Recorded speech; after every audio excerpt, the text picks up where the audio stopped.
a gente poder se reunir nessa fraternidade bonita que nós temos aqui. Eu estou muito feliz. Sempre eu fico feliz de vir aqui, né? Aqui é minha segunda casa. A primeira está meio vazia, mas a segunda está bem lotada e eu fico muito feliz. Então chega de comer, né, gente? Vamos trabalhar. A energia tem que ser única de todo mundo. Eu agradeço àqueles que vieram pela primeira vez, que é gratidão por nós estarmos aqui nessa casa maravilhosa, que nos acolhe, que nos dá o amparo, que nos dá tudo aquilo que nós precisamos no nosso dia a dia. Então, essa aqui é uma palestra que o Paulo vai oferecer a nós, de muita importância, porque todos nós precisamos ouvir o que se passa, o que acontece. Porque a gente, às vezes, lê o Evangelho e não sabe, a gente interpreta no nosso dia a dia, né? Mas o fundo é mais problemático, né? E o Paulo é especialista nisso. Então, nós vamos agradecer ao Paulo pela vinda, pela preparação dessa palestra, com muito amor e carinho, viu, Paulo? Te amo, viu? Então vamos fechar os nossos olhos físicos e dizer a Jesus a nossa gratidão, Pai, por você estar aqui conosco, sempre nos momentos mais importantes da nossa vida, aprendendo e colocando em prática tudo aquilo que você nos deixou. Leve o nosso pedido a Deus, que ampare o nosso mundo tão conturbado, que ele precisa de acalmar os pensamentos no coração e fazer a doação de si mesmo, tendo compaixão, tendo amor no coração, para poder envolver aqueles nossos irmãos que precisam. Obrigado, Jesus. Que Maria, nossa mãezinha do céu, possa estender seu manto de luz em nossa casa, na casa de todos aqueles que aqui estão e aqueles que não puderam vir. E a prece que você nos deixou, Mestre, seja para o nosso refazimento espiritual, mental, e entender tudo aquilo que vai ser colocado. Pai nosso, que estás no céu, santificado seja o vosso nome. Venha a nós o vosso reino. Seja feita a vossa vontade, assim na terra como no céu. Com o nosso de cada dia nos Senhor, perdoe as nossas vidas, assim como nós perdoamos os nossos devedores. Não nos deixes cairmos em tentação, mas livrai-nos, Senhor, de todo mal, porque teu é o reino, o poder e a glória para todos sempre. Graças a Deus. Então, nós vamos ter o prazer de ouvir esse estudioso que traz sempre um carinho enorme para aqueles que assistem as palestras que ele vem fazer aqui na casinha. Obrigado, Paulo. Seja bem-vindo.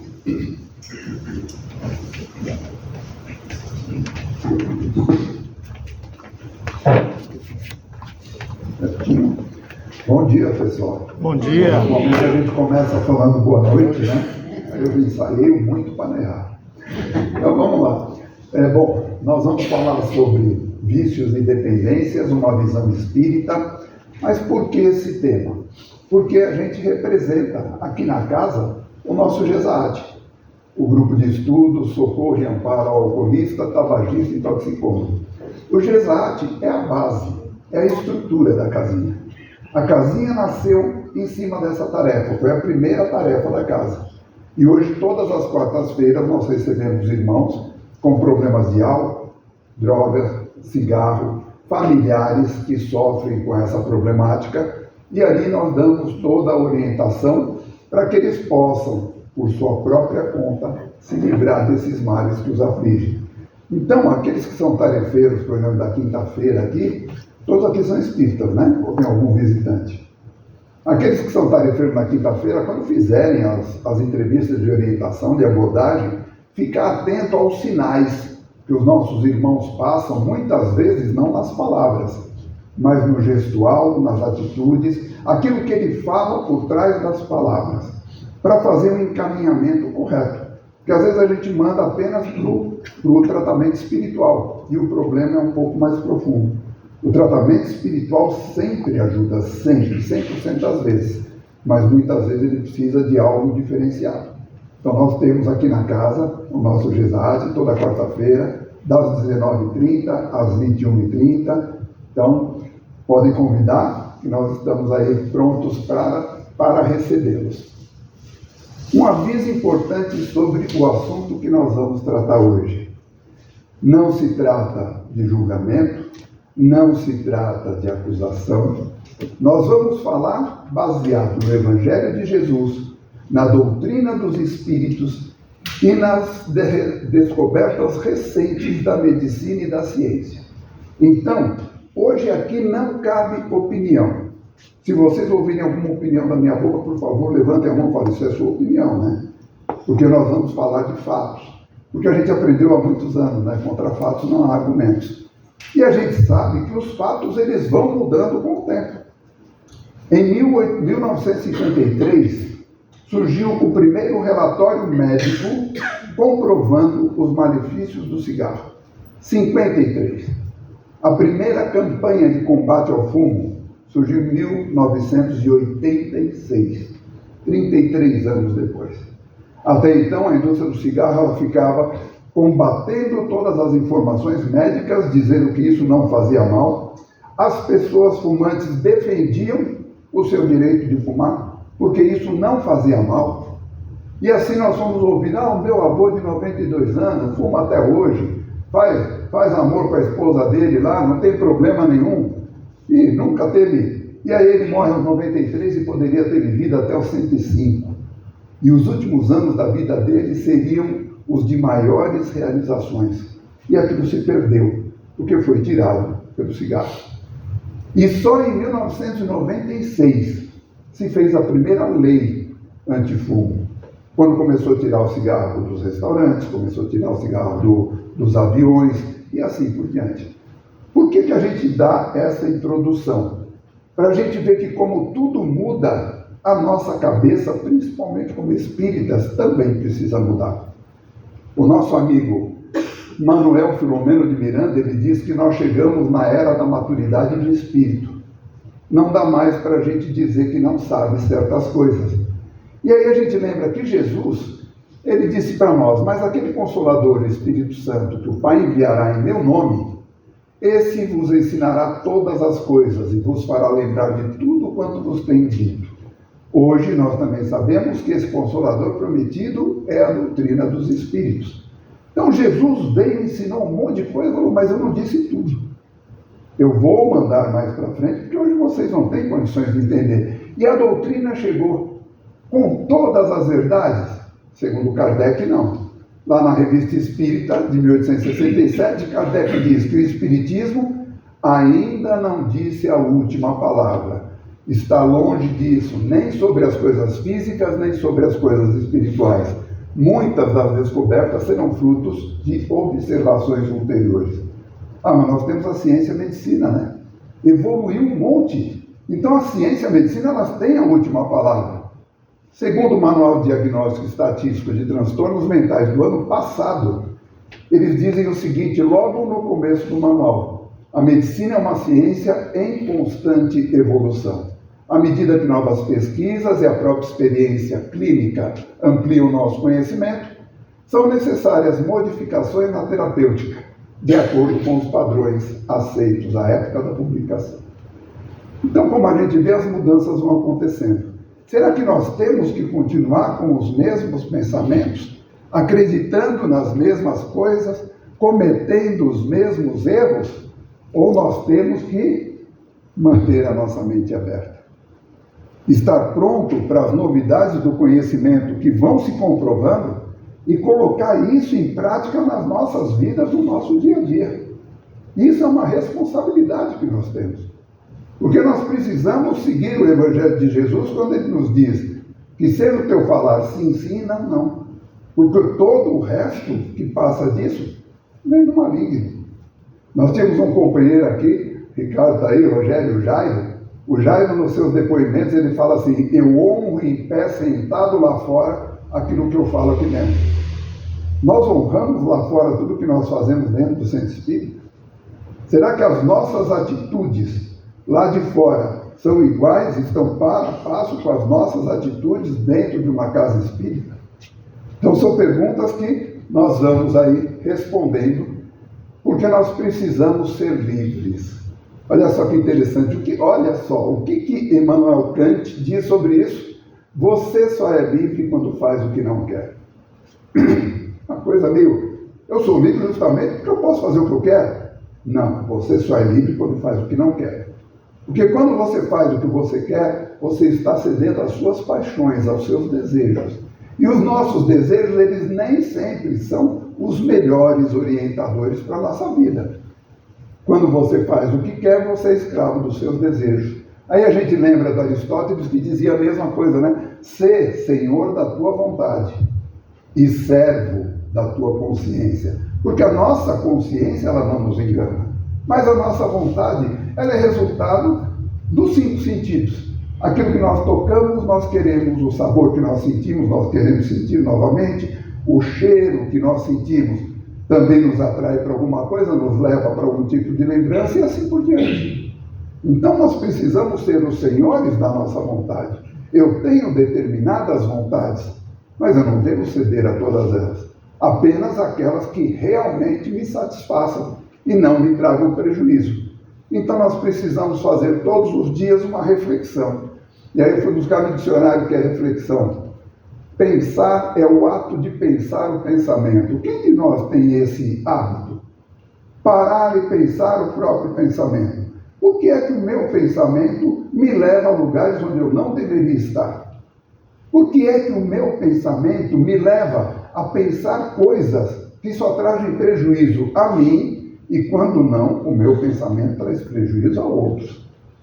Tem até um ditado que diz assim: os teus pensamentos geram as tuas palavras geram suas atitudes.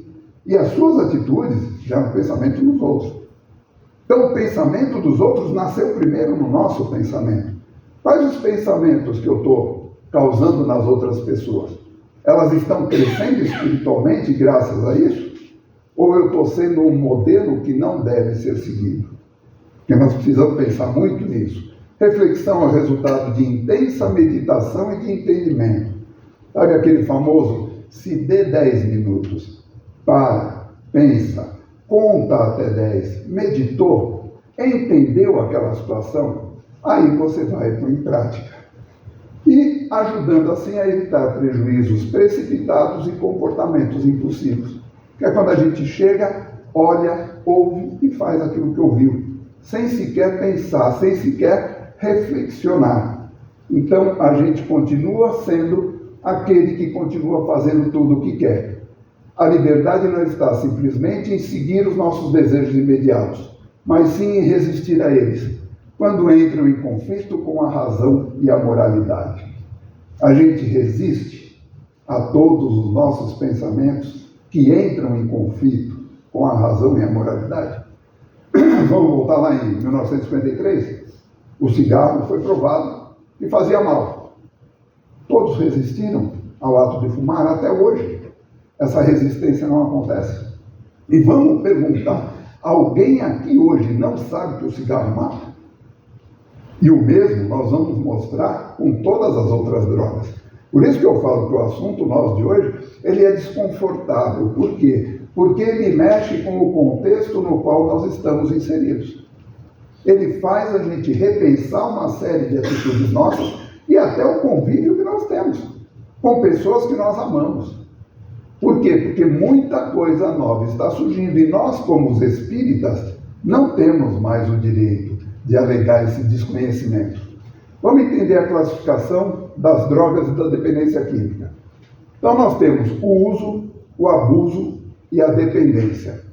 O uso, ele tem dois tipos, de baixo risco e o uso agudo. Tudo isso aqui é medicina, tá? No final eu coloco todas as fontes ali. O uso de baixo risco, vamos dar um exemplo para todo mundo entender. O usuário de Natal e Ano Novo. O cara passou o ano inteiro sem beber. Aí na festa de Natal e Ano Novo, ele vai na casa de um amigo, ele bebe, ele vai na casa do outro, ele bebe, ele vai na casa do outro. Esse é o uso de baixo risco. Mas, notem lá, baixo risco, ele não é isento de risco. Aí nós temos o uso abuso, que é o usuário de festas e de fim de semana. Não tem festa se não tiver bebida alcoólica. Todo final de semana eu tenho um churrasquinho, no churrasquinho eu tenho a minha cervejinha, quando não, um baseadinho. De vez em quando a gente cheira uma carreirinha. Notem que nós não estamos falando aqui de alcoólatras e dependentes químicos ainda. Nós estamos falando de usuários esporádicos.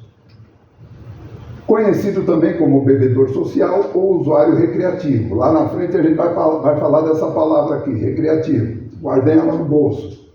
O abuso. Quando o bebedor social resolve beber em um único episódio, o que normalmente beberia em um fim de semana inteiro. Então é assim, já ouviu falar de lapso? Tem lapso e tem colapso, né? Então eu tenho 12 taças de cristal em cima da mesa. Sem querer eu bato e derrubo uma. Isso é um lapso. Aí eu fico nervoso e jogo as outras 11 no chão. Isso é o colapso. Então esse é o abuso. É quando o camarada resolve. Isso é o que a medicina diz. Em um único episódio, tomar o que ele não tomou a semana inteira. E é aqueles porres que causam aqueles problemas homéricos na vida do cara. Ou o cara que cheira uma carreira lá uma vez por mês e de repente num fim de semana ele cheira ao ponto de ter uma overdose. Então esse é o abuso. E a dependência, quando o bebedor social não consegue passar em branco em um evento simples e para se sentir inserido precisa consumir determinada substância. Exemplo, acha a festa chata, o lar monótono, os amigos caretas. Então o que acontece? O cara começa lá no início da sua carreira de usuário, seja da droga que for. Ele vai numa festa, a música é ruim, as pessoas são chatas, ninguém sabe dançar, não tem gente bonita, só tem gente feia. Ou seja, aquela festa que você não quer voltar nunca mais. Mas aí ele cheira alguma coisa, ele fuma um baseado, ele toma um drink e tudo começa a parecer cor-de-rosa. Na outra festa ele volta, ele faz a mesma coisa. Daqui a um tempo ele está indo naquela festa todos os dias. As pessoas continuam sendo feias, chatas, a música é horrível, ninguém sabe dançar. Só que hoje ele está inserido num outro contexto. A festa é o que menos importa para ele. A música não tem mais sentido. O sentido é estar reunido com pessoas que fazem uso da mesma coisa que ele. Então perdeu. O Gabriel Pensador, ele diz o seguinte: se está chato, eu sou a festa. Se tem festa, eu sou chato. Porque aí passa um tempo, ele começa a ser o chato da festa.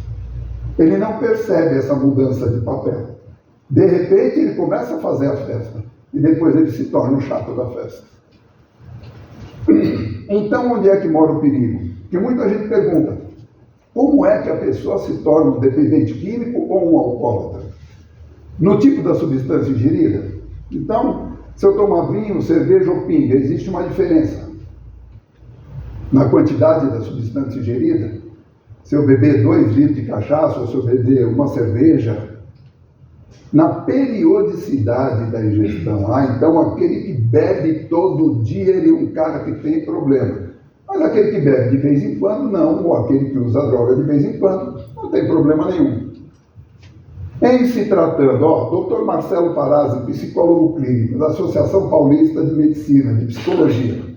Em se tratando de consumo de tabaco, álcool, qualquer tipo de droga lícita ou ilícita, o simples hábito de uso de qualquer uma delas pode desenvolver doenças físicas, psicológicas em seus usuários.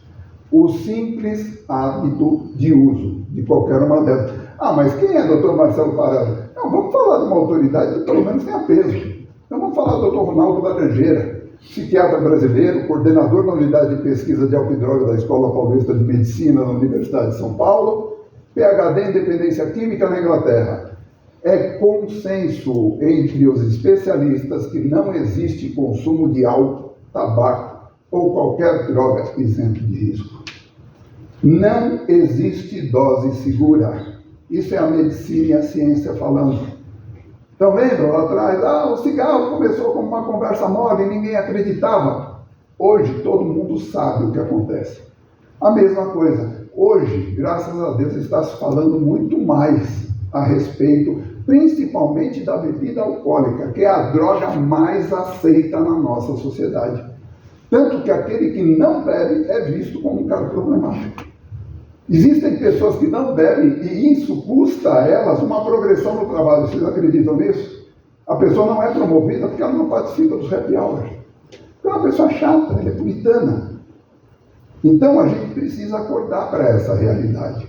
E isso nós estamos falando só da parte médica e física, nós vamos entrar na parte espiritual.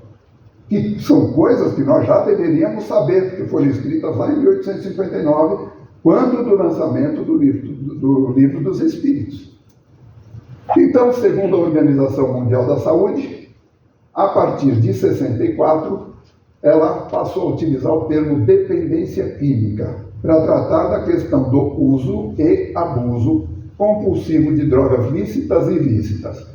Em 67, ela passou a considerar o alcoolismo uma doença e recomenda que as autoridades encarem o assunto como questão de saúde pública. Ele é uma condição patológica que tira momentaneamente a liberdade do indivíduo de optar pelo consumo ou não da bebida alcoólica. O que é uma condição patológica? Um fenômeno que é disfuncional, produzindo sofrimento ao próprio sujeito ou ao seu grupo social, que tira dele a condição de optar pelo consumo. Aí nós já estamos falando daquele dependente químico, aquele que não consegue mais passar em branco num evento simples, nem mesmo no seu dia a dia. Temos o CID, que aí o doutor ali pode falar para nós, toda vez que você vai no médico, o médico precisa colocar ali na sua receita, no seu exame, lá no pedido de exame, qual é o CID? A Classificação Internacional de Doença. Olha só, nós temos o CID-10, que fala de transtornos mentais e comportamentais. Do F10 ao F19, ele fala de transtornos devido ao uso de substâncias psicoativas. Álcool, opiáceos, cocaína, sedativos e hipnóticos.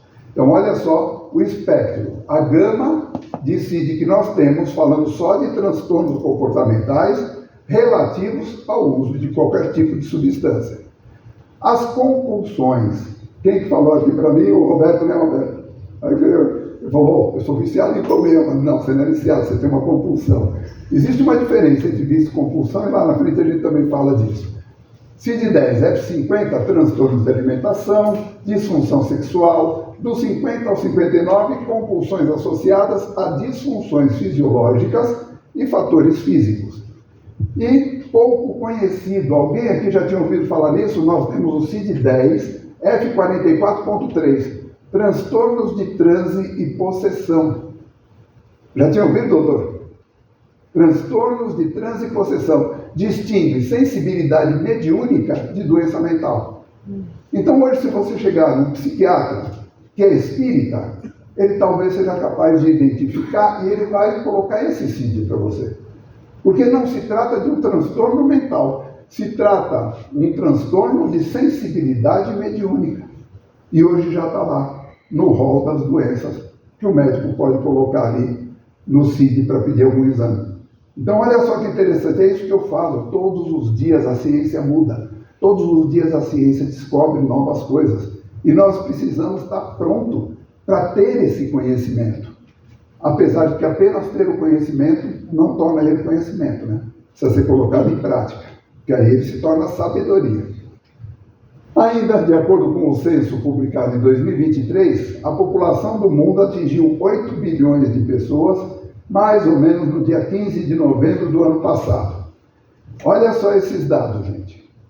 12% dessa população apresenta algum tipo de transtorno mental, dos quais 12% da população, 4% relacionados ao uso de substâncias psicoativas.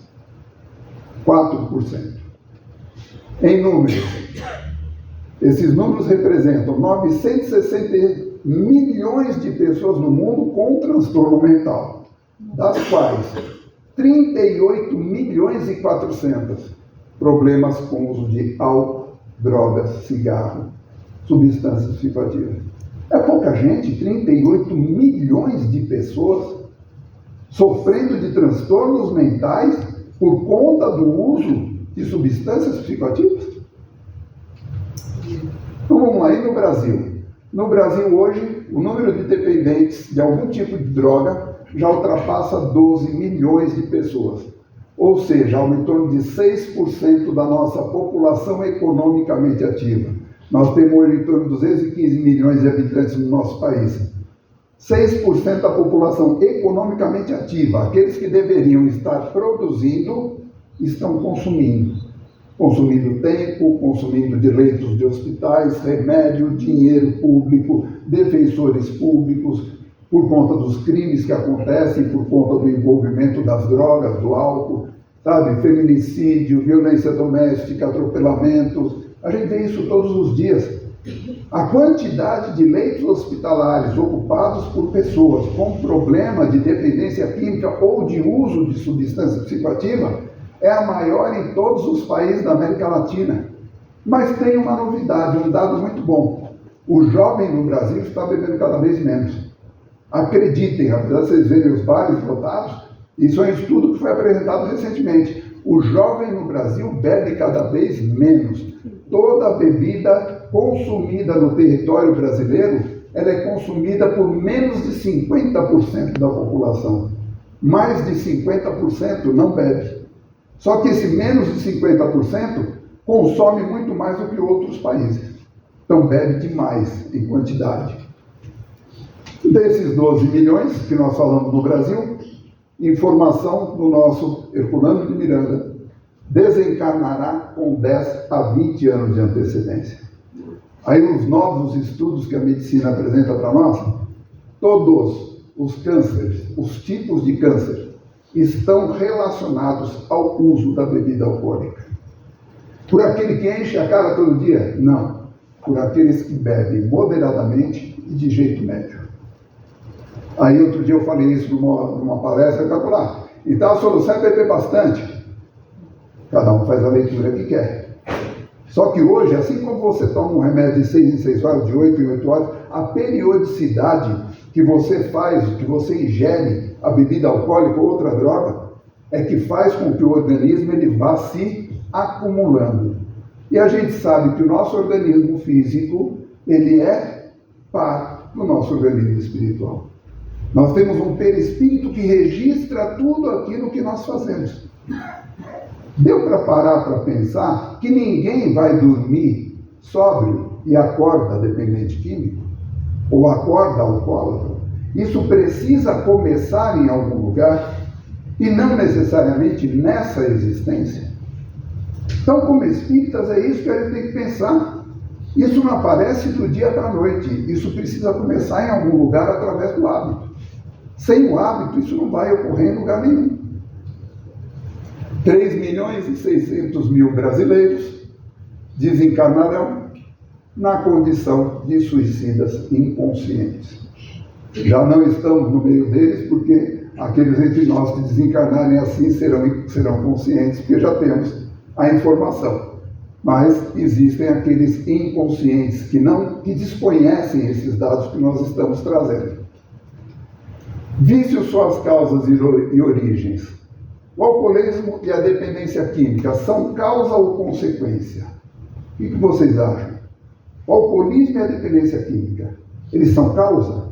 Então, camarada, o que é causa? Ele perde emprego porque ele bebe? Ele perde a família porque ele bebe? Isso é consequência. Ou ele é a causa dele perder a família, dele perder o emprego? Então, hoje ele sabe que a dependência química e o alcoolismo, eles são a causa. Tá? Eles são uma doença primária. É aquela doença que já está existente. E as outras coisas vão acontecendo com o tempo. Agora, isso é uma pergunta. Alguém acha que é hereditário? Pergunta mesmo. Ninguém acha que é hereditário? É do espírito? Olha, é uma obsessão espiritual? De quem para quem? Se for obsessão, você tem que ter o obsessor e o obsidiado. É uma doença? Só acho que a gente já chegou à conclusão. Se sim, essa doença é física, psicológica, psiquiátrica ou espiritual? Ou é karma? Muita karma nessa hora. A gente gosta de jogar tudo na conta do karma. Não, o meu karma, eu bebo porque o meu karma é esse, eu uso droga porque o meu karma. Ou o mais fácil, resultado das nossas escolhas. A gente fala muito na nossa reunião. A droga, o copo de bebida, ele está à distância de um braço. Se eu não for lá e pegar, ele não virá até mim. Então, resultado das nossas escolhas. Assim sendo, segundo a Sociedade Medicina Americana de Alcoolismo e Drogadição, alcoolismo e drogadição são doenças primárias, crônicas, com fatores genéticos, psicossociais e ambientais que influem em seu desenvolvimento e suas manifestações. São doenças incuráveis, significa que você morrerá com elas, mas não necessariamente delas. Morrer delas é uma escolha. Morrer com elas, não, elas estão ali na nossa genética. Progressivas e fatais. Por que progressivas e fatais? Porque se nós analisarmos todas as nossas existências, hoje, mesmo que façamos um uso pequeno de qualquer substância psicoativa, já fizemos um uso menor no passado. Ninguém começa bebendo um tonel. Ninguém começa cheirando 1 quilo de cocaína. Ninguém começa cheirando uma pochete, fumando uma pochete de erva. Tudo se começa aos poucos. E isso vai progredindo e aumentando. A questão da doença primária. O importante disso tudo é que influi tudo isso. Fator genético, psicossocial, ambiental, influi no desenvolvimento da doença, mas não é mandatário. A própria medicina hoje diz que a genética sozinha, ela não é nada. Ela precisa de uma outra série de fatores para que as coisas eclodam. E a compulsão? É causa ou consequência? A gente falou no começo que existe uma diferença. A compulsão é causa. A compulsão é consequência. Consequência do quê? Aqui a resposta é o oposto. Distúrbios de percepção da própria imagem. Problemas de ordem emocional, estresse, ansiedade. E tem o CID-10F55, abuso de substâncias que não produzem dependência. Então os camaradas falam, eu sou dependente de comida. Para viver. Mas não que você seja dependente de comer o tempo todo. Isso é uma compulsão. E essa compulsão existe porque existem fatores anteriores que não te deixam feliz e satisfeito com alguma coisa e por isso você busca essa fuga. Como é que a gente sabe disso? Alguém já ouviu falar no tal do Ozempic? Muita gente, né? Isso é maravilhoso. Um remédio criado para diabetes, mas que passou a ser usado por especialistas para emagrecimento. O que ele faz? Ele diz para o seu cérebro que você não tem fome. Então, você toma aquilo lá, eu não tenho fome, meu cérebro está dizendo. E aí a pessoa não tem fome, e ela vai lá, se empanturra, ela come do mesmo jeito. Então, peraí, o Ozempic não funciona nela? Não, é uma questão de compulsão, gente. Eu não estou satisfeito com alguma coisa. A gente aprende no Evangelho segundo o Espiritismo, está escrito lá, o corpo não dá cólera àquele que o tem. Você está dando o remédio certo para o doente errado, porque o doente não é o corpo, o doente é o espírito. E não tem como você dar um remédio físico para o espírito parar de comer. Compulsão sexual. Qual a diferença entre vício de sexo e compulsão sexual? O viciado em sexo, ele transa 10 vezes por dia com 10 parceiros diferentes. E se ele não faz isso, ele tem problemas sérios, ele tem crise de abstinência. Ele tem prazer? Não, ele não tem prazer. Ele pode até ejacular, mas ele não tem prazer. Esse é o viciado em sexo, ele tem que fazer sexo. O que é a compulsão sexual? O cara pensa em sexo o tempo todo. Ele entrou no computador para trabalhar, até no trabalho ele bota um site pornográfico para ele ficar olhando. Quando ele encontra uma colega de trabalho, ele não olha no rosto, ele olha nos seios, ele olha nas partes baixas.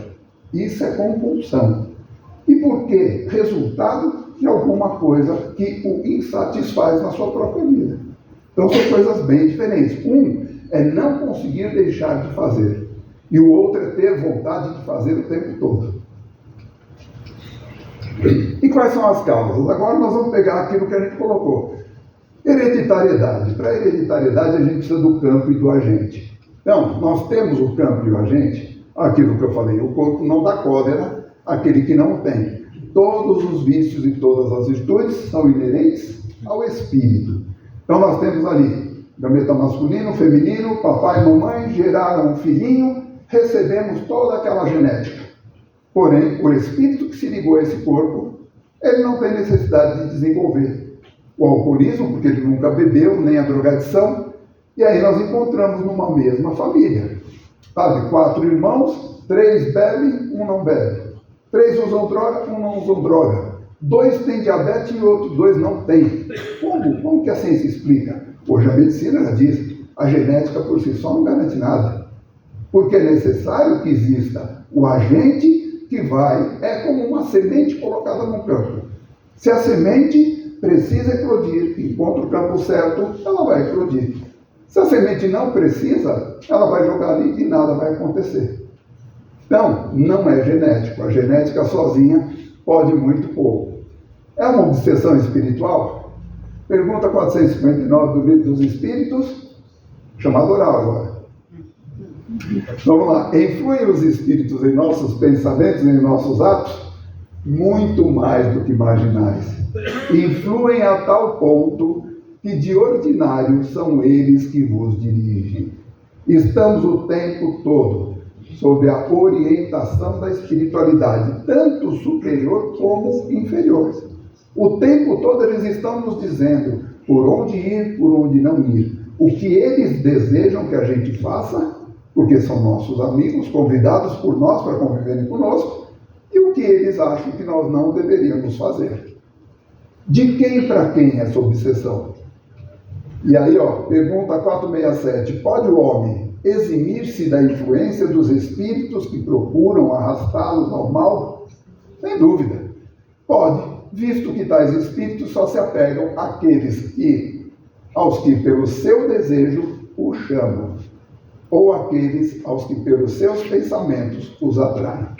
Então, muitas vezes somos nós que convidamos os nossos irmãos para andarem conosco. Não tem o ditado, diga-me com quem andas, eu te direi quem és.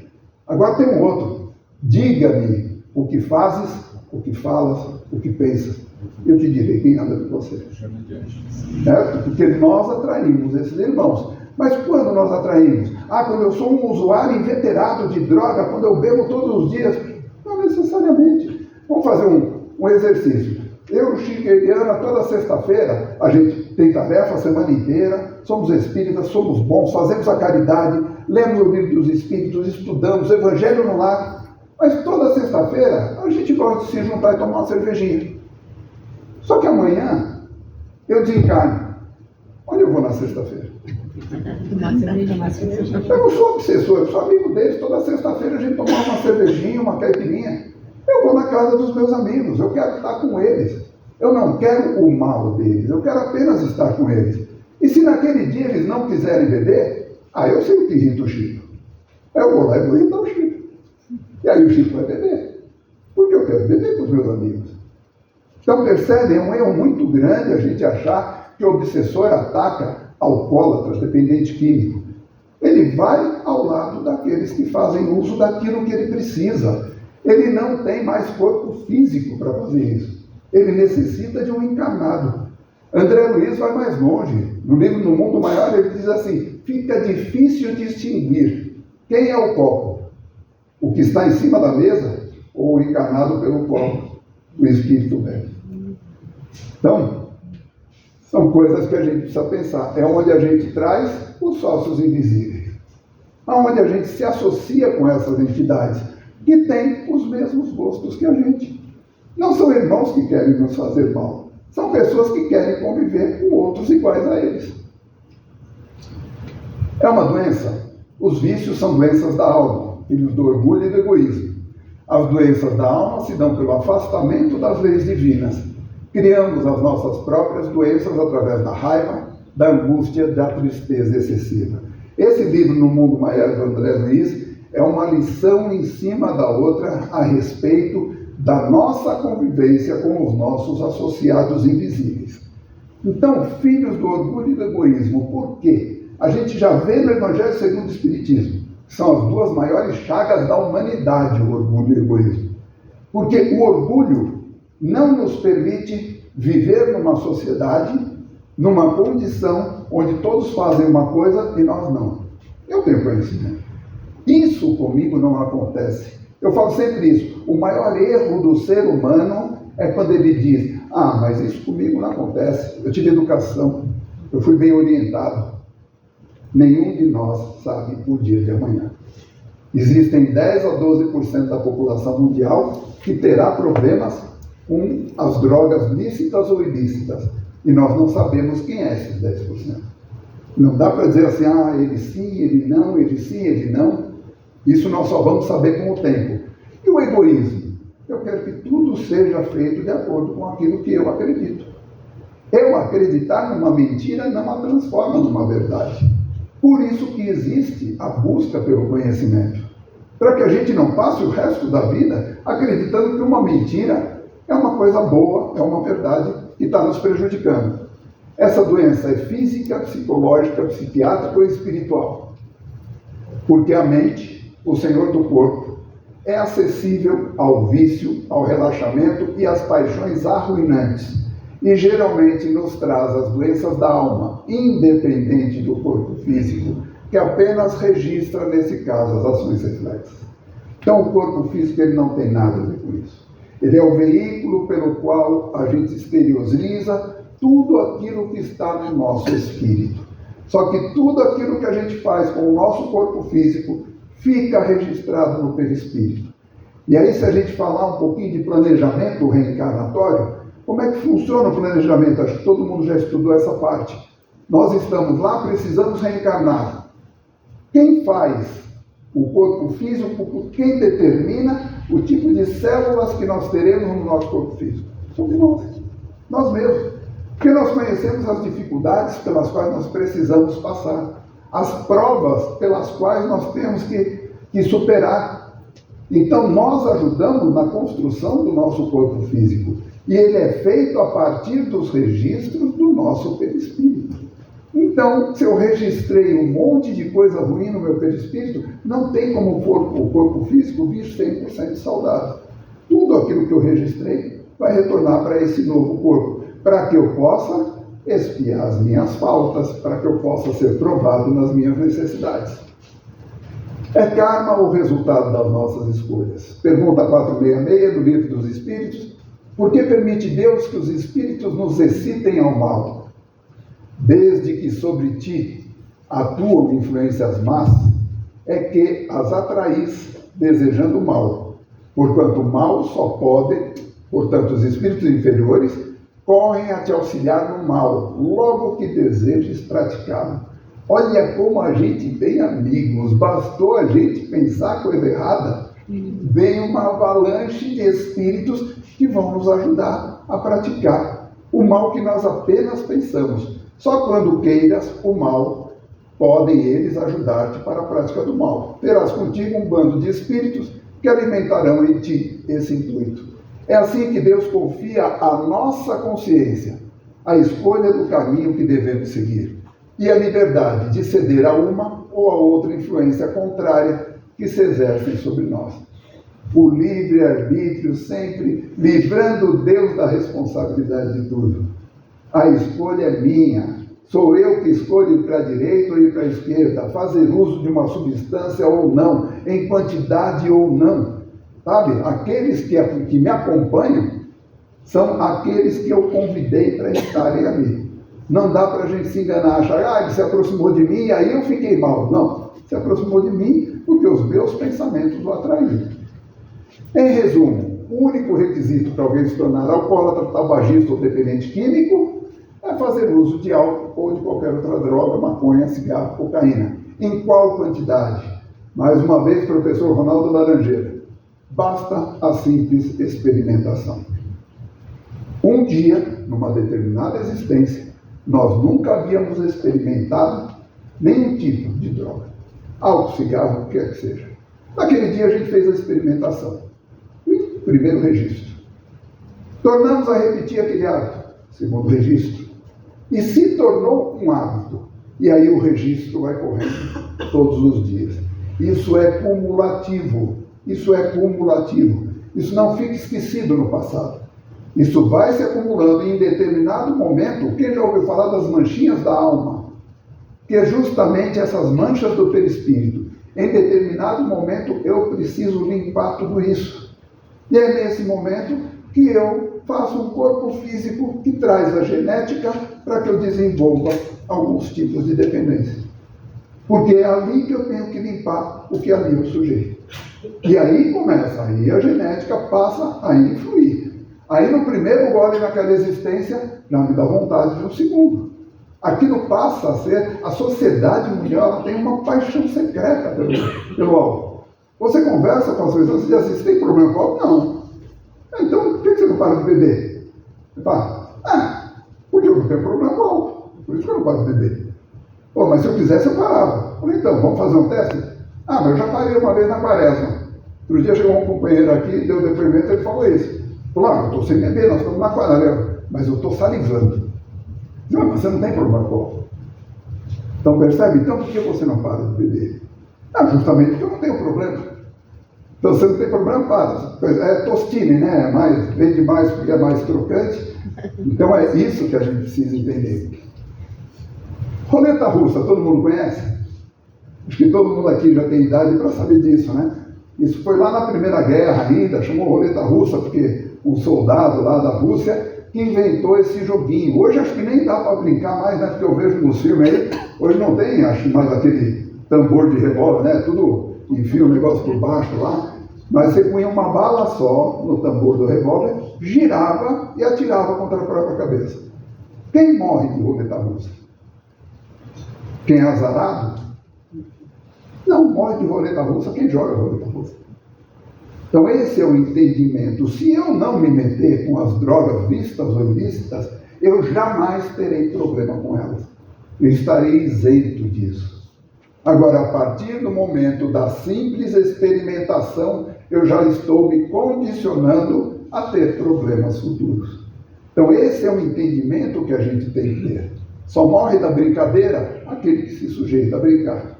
Será que na maturidade do espírito, que o Manuel Filomeno de Miranda falou para nós lá no primeiro slide, não é isso que ele está querendo dizer? Está na hora de vocês entenderem o que a doutrina traz desde 1857. Está na hora de entender o que o Evangelho de Jesus traz para nós desde que foi escrito. Está na hora de começar a seguir o que a ciência e a medicina cansa de dizer para nós, todos os dias mostrando novas comprovações. Então, através do hábito, nós vamos nos escravizando, transformando-nos em um objeto de desejo de espíritos afins que se sintonizam conosco, a fim de satisfazer as suas próprias necessidades. Lembra quando eu falei lá no começo? O assunto era meio desconfortável, porque a gente precisa começar a fazer uma análise de como tem sido a nossa vida, como tem sido as nossas escolhas. É onde entra a pergunta de André Luiz, nesse caso. Quem é a taça? O copo de vidro sobre a mesa, e do que a gente já falou. Ou o encarnado, através do qual o desencarnado bebe. Difícil de distinguir. E os nossos sócios espirituais. No livro Evolução em Dois Mundos, André Luiz diz para nós que hoje a ciência já comprova, só que falando das bactérias, mas é a mesma coisa. Os ectoparasitas, aqueles que absorvem as emanações vitais dos encarnados que com eles se harmonizam. Eu, Schickeliano. Então, os dois eu já desencarnei, então eu estou ali naquela condição de ectoparasita. Eu absorvo as emanações deles, são os que se aproximam eventualmente de fumantes, dos bebedores de bebida de álcool, de todos aqueles que se entregam ao uso de droga de qualquer espécie. E os entoparasitas são aqueles que, após se inteirarem dos pontos vulneráveis de suas vítimas, tomam conta do seu campo mental, impondo-lhes ao centro coronário a substância dos próprios pensamentos, que a vítima passa a acolher qual se fossem os seus próprios. Aí são a resposta da pergunta do Livro dos Espíritos. Na maioria das vezes, eles nos dirigem. Aí nós já não somos mais donos do nosso pensamento. E ainda tem um terceiro ponto, que ele fala no livro Sexo e Destino, a enxertia fluídica. Estão vendo isso daqui? Ó, o espírito vai se aproximando, e aí ele conta o caso do Cláudio Nogueira, e ele diz assim: o espírito sagaz percebeu-lhe a adesão à ideia e colou-se a ele. De começo, a carícia leve, depois o abraço envolvente, depois a associação recíproca. Recíproca é uma palavra que significa de mão dupla.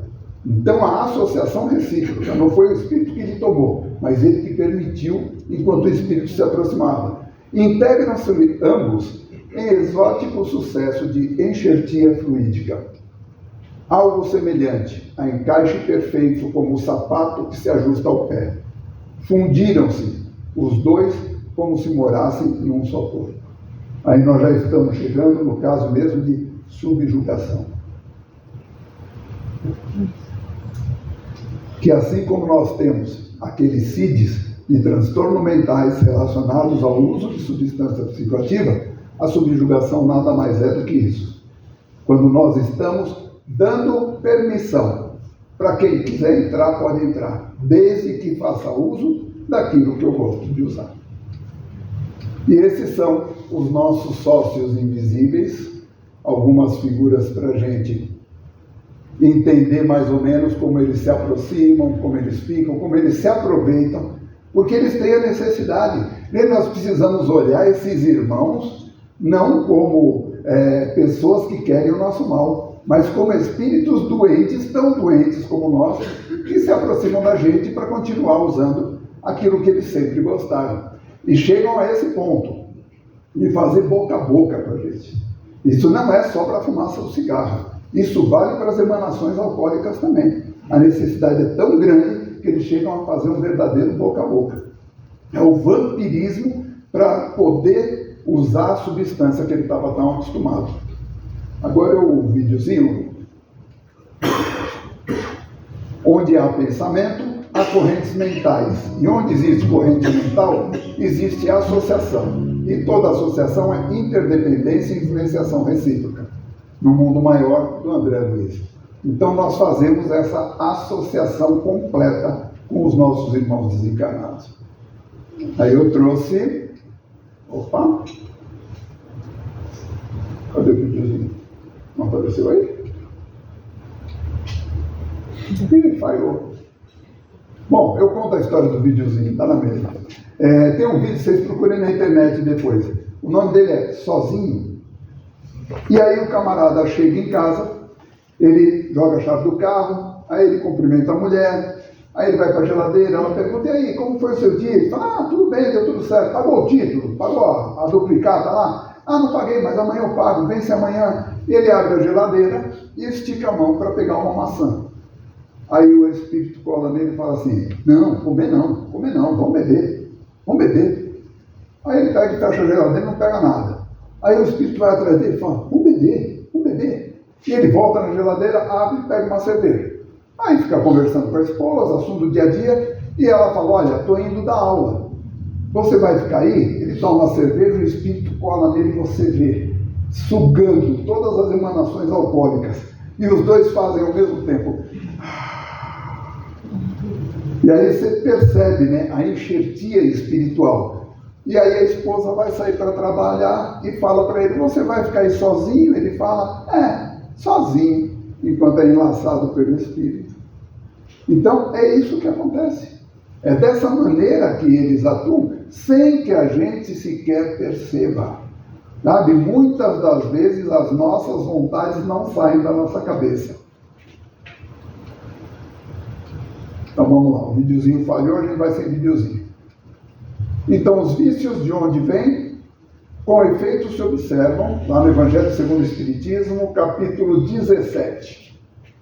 Os resultados de todos os vícios e mesmo dos simples desfeitos, reconhecer-se-á que todos têm seu princípio no egoísmo e no orgulho, como nós já falamos, isso porque tudo que sobrecita o sentimento da personalidade destrói ou pelo menos enfraquece os elementos da verdadeira caridade. Quando nós permitimos que o nosso personalismo tome conta da nossa existência, nós esquecemos que fazemos parte de uma sociedade. composta de pessoas tão importantes quanto nós, iguais a nós, e tudo que nós fazemos vai repercutir nessas pessoas. Então, esse excesso de personalismo, por que fala que ele destrói e enfraquece, pelo menos, o verdadeiro elemento da caridade? Porque quando nós estamos fazendo algo que colocamos aí na psicosfera do mundo emanações deletérias, nós estamos deixando de ser caridosos. Não pode falar que eu deixo de ser caridoso, eu trabalho todo dia no centro, eu tenho um monte de trabalho social, mas os meus pensamentos lá fora destroem um monte de pensamentos bons de outras pessoas. Então precisamos ser lá fora aquilo que somos aqui dentro. E aí da prevenção à conscientização, porque muitas vezes é muito mais fácil prevenir do que remediar lá na frente. Pergunta 468 do Livro dos Espíritos. Renunciam às suas tentativas os espíritos cuja influência a vontade do homem repele? Claro. O que queria que fizessem? Quando nada conseguem, abandonam o campo. Então eles começam a nos tentar. Quando nós resistimos a essa tentação, por isso que a gente fala que é tão importante sermos tentados. Porque é através das tentações que nós nos tornamos seres vitoriosos. Quando vencemos essa tentação, eles abandonam o campo. Porém, a resposta não acaba aí. Entretanto, ficam à espreita de um momento propício, como o gato que tocai o rabo.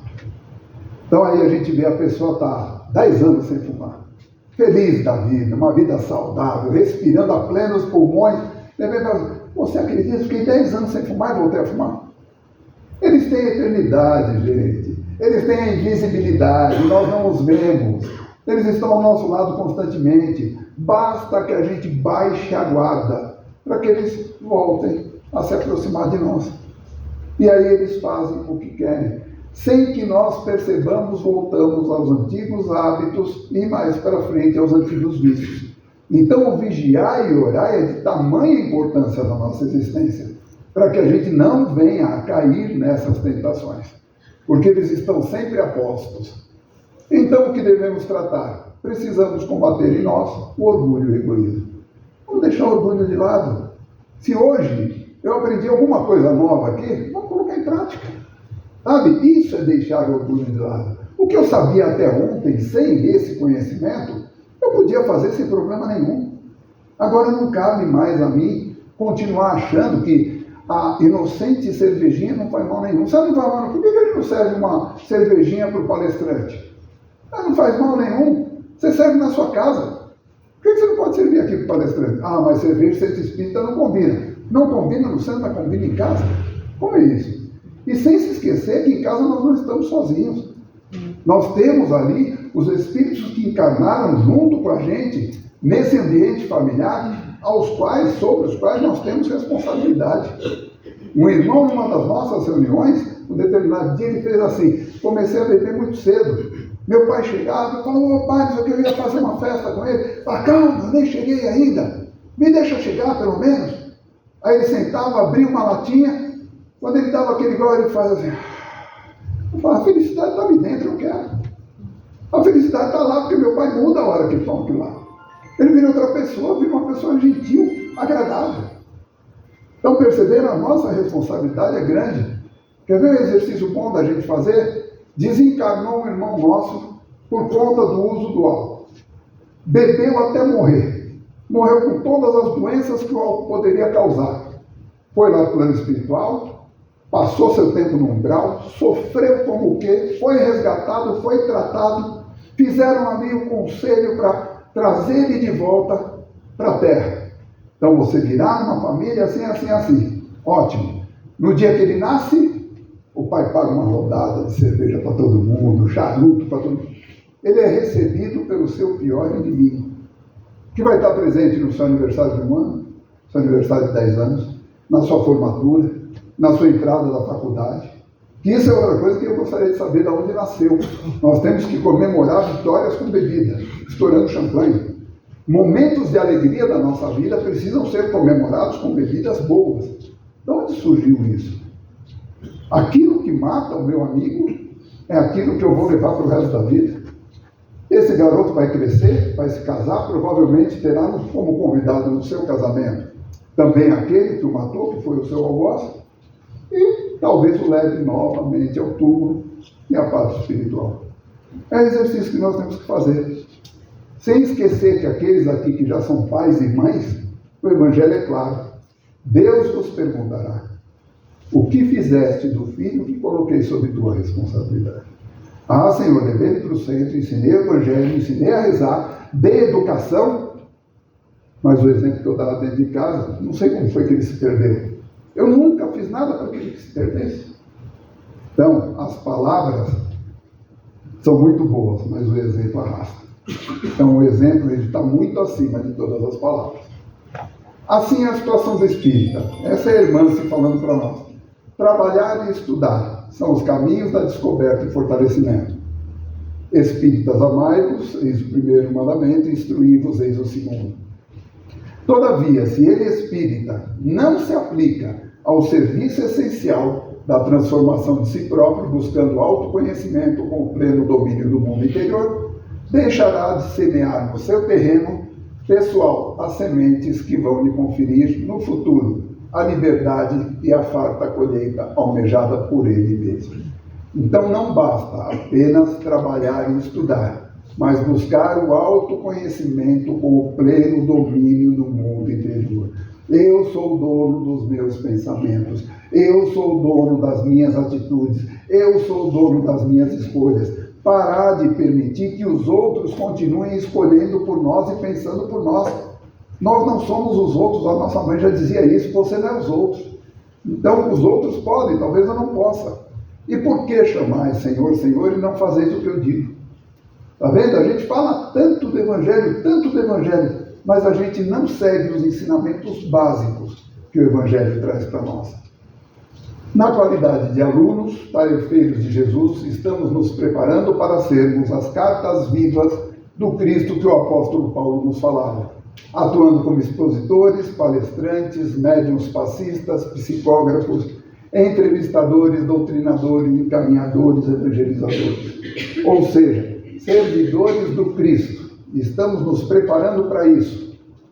Para o bom desenvolvimento dessas tarefas, é desejável, porque ninguém pode obrigar ninguém a nada, que seus participantes voluntários não façam uso de nenhum tipo de substância psicoativa, álcool, droga, cigarro, os vícios chamados visíveis, nem mesmo na forma chamada recreativa, e ainda combatam em si os vícios invisíveis, tipo egoísmo, mentira, intransigência, maledicência e tantos outros. Falei para vocês que a gente ia falar da palavra recreativa. O que é recreação?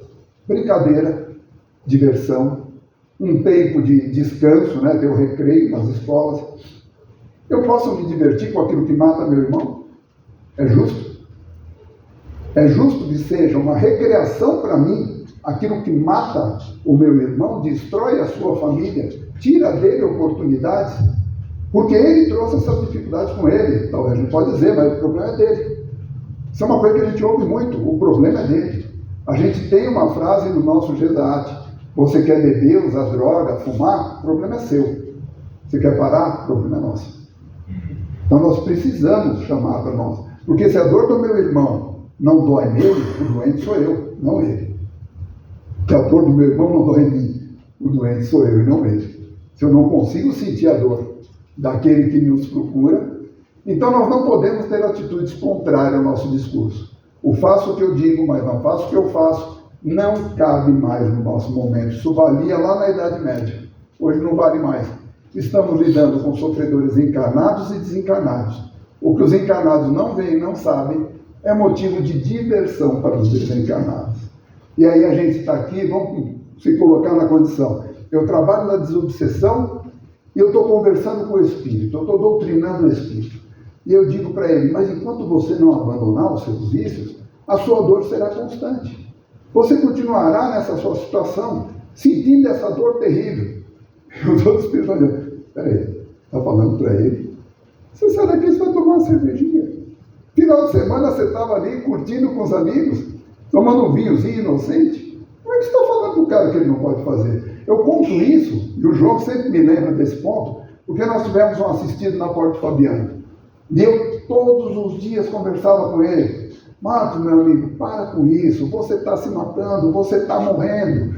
E ele, Marcos, para com isso. Um belo dia eu estou na esquina de casa, num domingo de manhã, fumando o meu cigarrinho, com filtro, porque faz menos mal. Estava ali, ele passa e bate nas minhas costas. E esse tabagismo, irmão, como é que tá?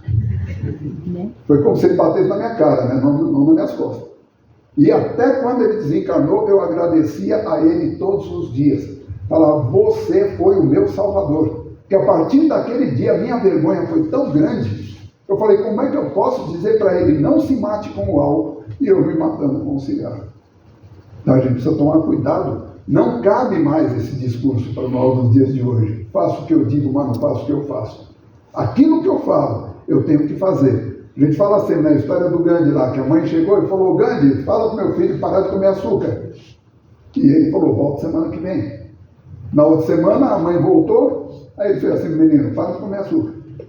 Eu falei, você não podia ter dito semana passada? Ele falou, não, semana passada eu ainda comi açúcar.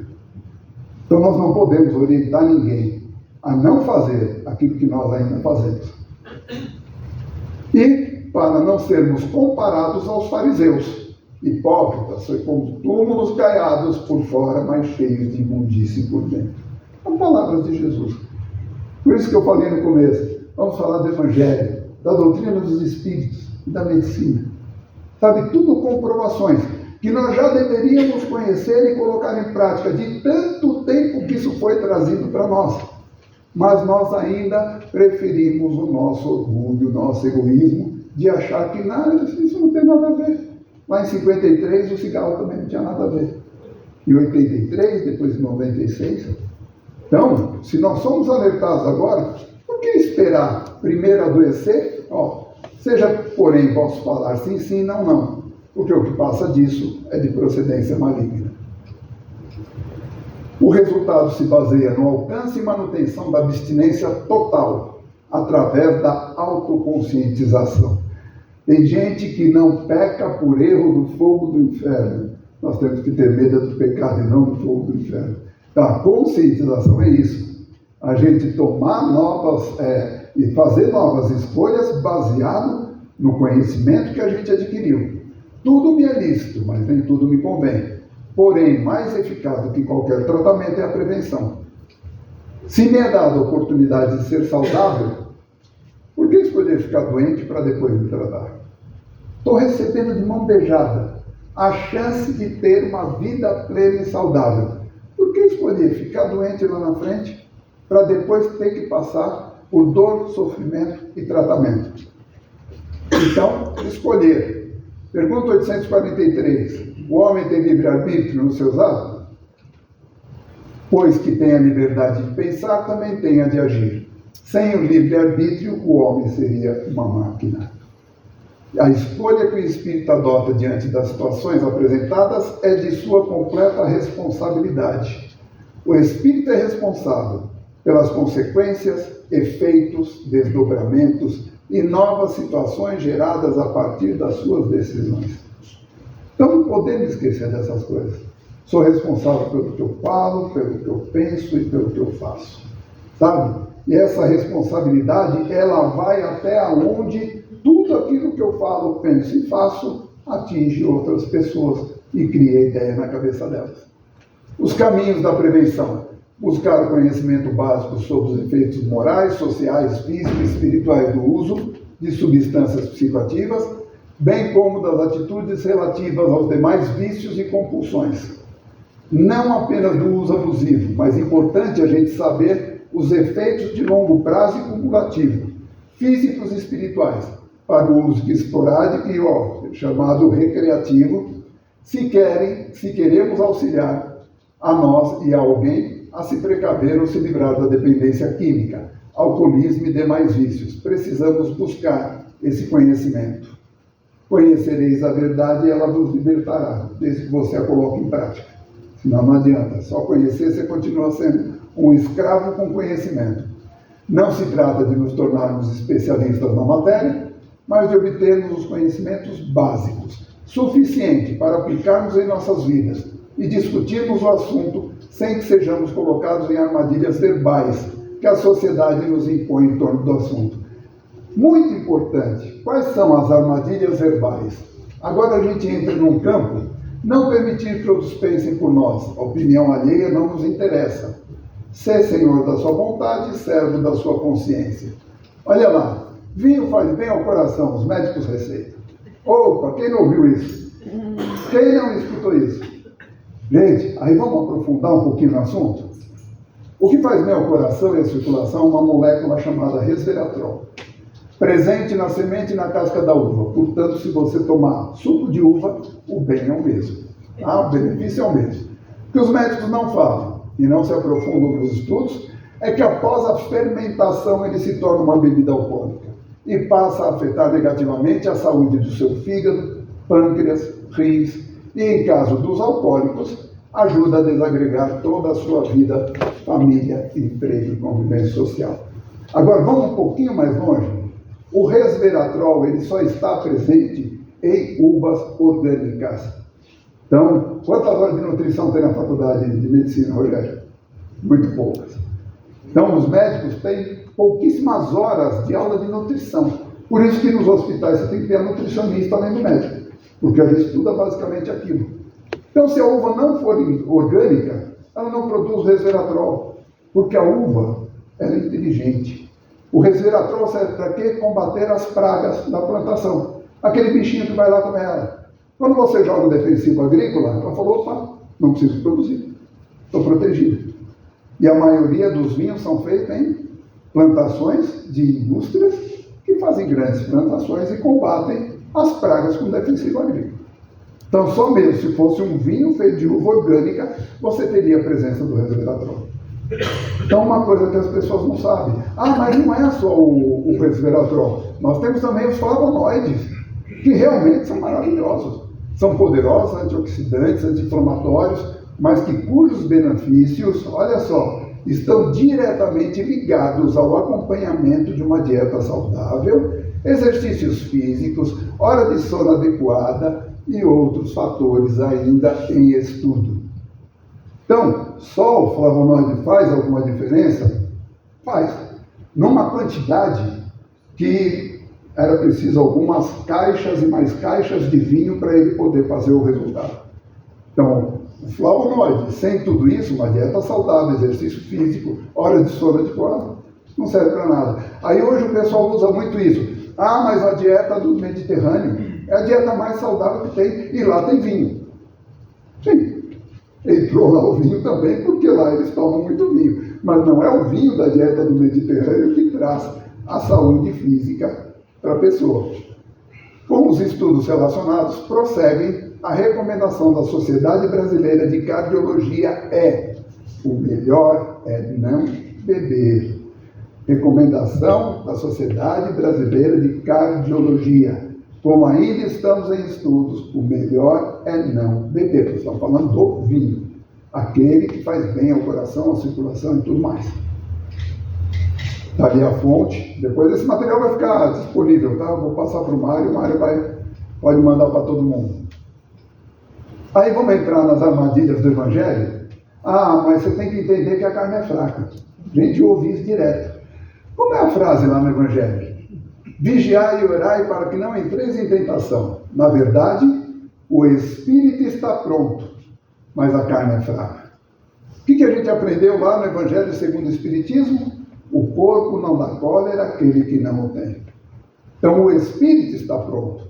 Então o destaque está para o espírito. A carne apenas obedece às ordens que o espírito dá. A carne não tem nada a ver com isso. Olha lá, o corpo não dá cólera àquele que não tem, do mesmo modo que não dá todos os outros vícios. Mais uma do Evangelho. Não é o que entra pela boca do homem que é impuro. E às vezes isso até se perde, que esses dias comentando com um tarefeiro que ia iniciar a tarefa na Porta Fabiano, ele pediu para trabalhar no dia do desate. Lá é desate, aqui é gesate. E aí eu disse para ele, só que para trabalhar nesse dia, você não pode, em hipótese alguma, fazer uso de bebida alcoólica, cigarro, porque nós estamos trabalhando dependência química. Mas isso não tem problema. Pela resposta, eu falei, como assim não tem problema? Não, eu bebo, mas não sou um cara de encher a cara. Não, o problema é esse. Não, mas peraí. Emmanuel mesmo disse que não é aquilo que entra na boca do homem. Eu falei, então, para. Não foi Emmanuel, foi Jesus. Então, a argumentação já começa errada, dando o nome do autor.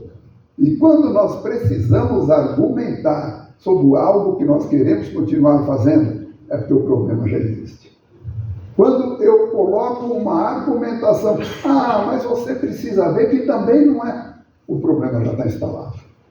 Então nós temos que ter muito cuidado. É como eu falo assim, chegamos a um ponto, vamos fazer assim, só rapidinho. Se eu falar aqui sextou, o que vocês pensam? Só para lá. Quarta-feira, das 19h30 às 21h30. Porque se uma palavra de 5 letras leva o nosso pensamento a esse lugar, nós precisamos estar aqui quarta-feira. Convido a todos. Então, nessa passagem de Mateus, Jesus está falando da comida que entra pela boca do homem. É o conhecimento básico que nós temos que ter para não ser colocado nas armadilhas que a sociedade nos impõe.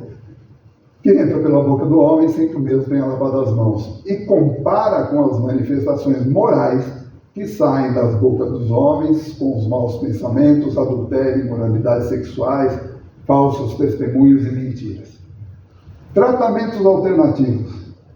Outra enganação, outro embuste. Esses dias, eu sou um cara que troca e-mail com revista, tá? Então, o cara escreveu um artigo na revista, eu vou lá e mando um e-mail para ele e quero discutir o artigo, porque eu acho que nós temos esse direito. Quando a gente tem um conhecimento diferente da outra pessoa, não é combater, mas discutir. É tão bom o contraditório.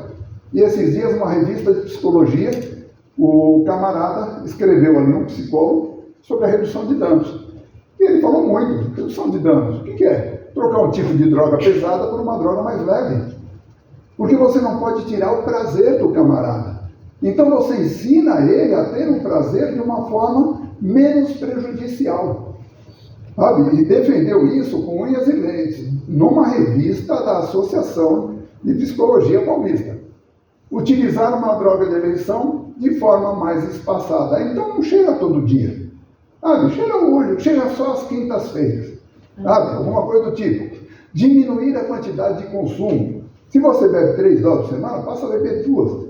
Então a gente sabe que o maior número de doses, é lógico, causa maior prejuízo físico, principalmente para mulheres. Outro dia, falando disso daí, eu falei, então, a cada dose que a mulher aumenta na semana de bebida alcoólica, ela aumenta em 15% a chance de ter um câncer. Aí o camarada falou, quer dizer, se ela aumentar 10 doses, ela morreu. Eu falei, não funciona desse jeito. A gente precisa saber. As coisas não podem virar piada na boca das pessoas. E o alcoolismo, principalmente, ele é uma grande piada na boca de todo mundo. Só que nós é que somos a grande piada. Quando o cara fala, nunca vi ninguém fazer amizade tomando leite. Eu já vi. Sabe? Quem não tem barriga não tem história. Antes um bêbado conhecido que um alcoólatra anônimo. As pessoas brincam com as pessoas que estão morrendo. E brincam consigo mesmo. Porque, na verdade, é uma forma de se justificar esse tipo de brincadeira.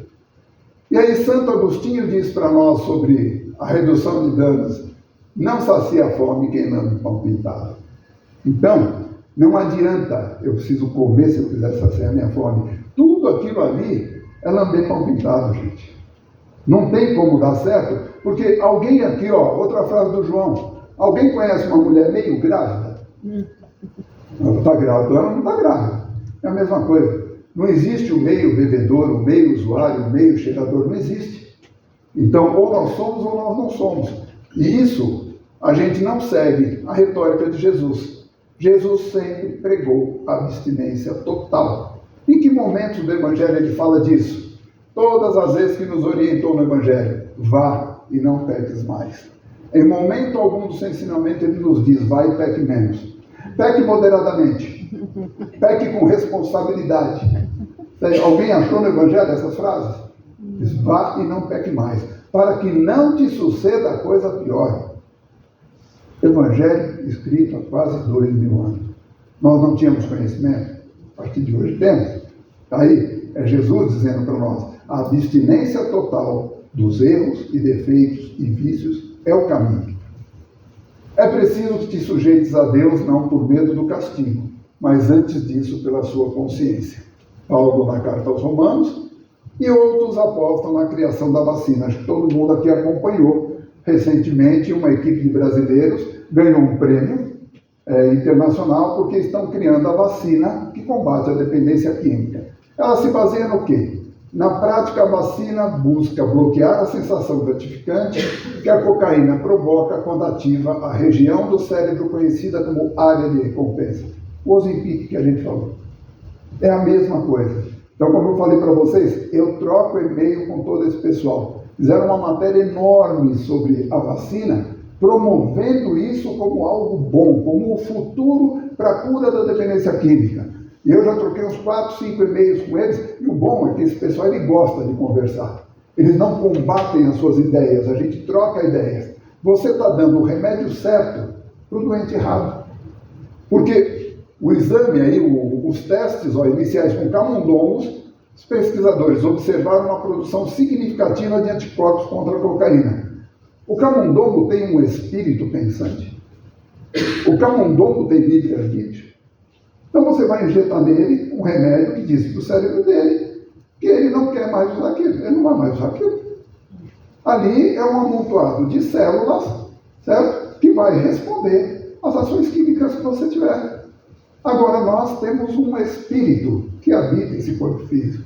Então eu digo ao meu cérebro, você não quer mais, você não precisa mais dessa recompensa. Mas o espírito, que é o verdadeiro doente, ele continua precisando. Então o remédio é certo, ele vai para o teu corpo, o teu cérebro vai dizer para você, você não quer mais. Eu falo, você não manda em mim, eu que mando em você. Então somos nós que determinamos. Por isso que essa vacina, quando ela se trata de uma aplicação no corpo físico, não tem como dar certo, gente. O espírito que comanda esse corpo. E o tratamento espiritual preventivo. Estar atentos para não permiti-lo de forma indevida, essa é a parte mais importante para nós. Busquemos justificar o injustificável. É a automanipulação que nós fazemos conosco mesmo. Então, quando mas eu acho que só de vez em quando não vai ter problema. Eu acho que se for uma bebida de qualidade, isso não vai me afetar.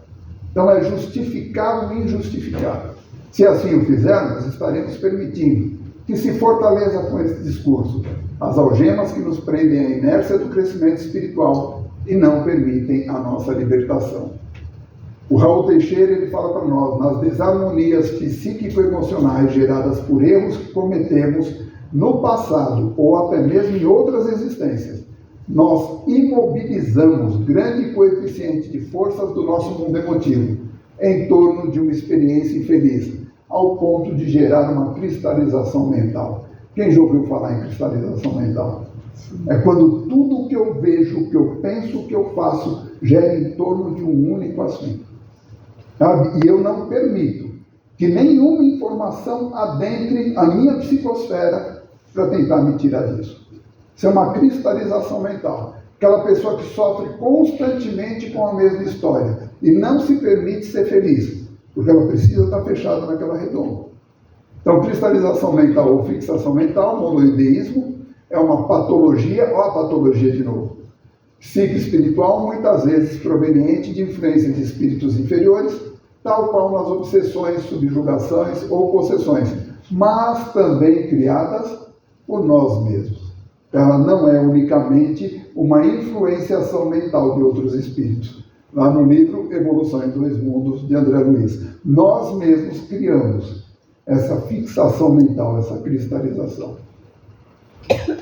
Aqui algumas definições da cristalização mental. Então, Leon Denis, sugiro muito esse livro a todos que gostam de estudar a doutrina dos espíritos. O problema do ser, do destino e da dor. Ele fala para nós, o pensamento é criador. Não atua somente ao nosso redor, influenciando nossos semelhantes para o bem ou para o mal. Atua principalmente em nós.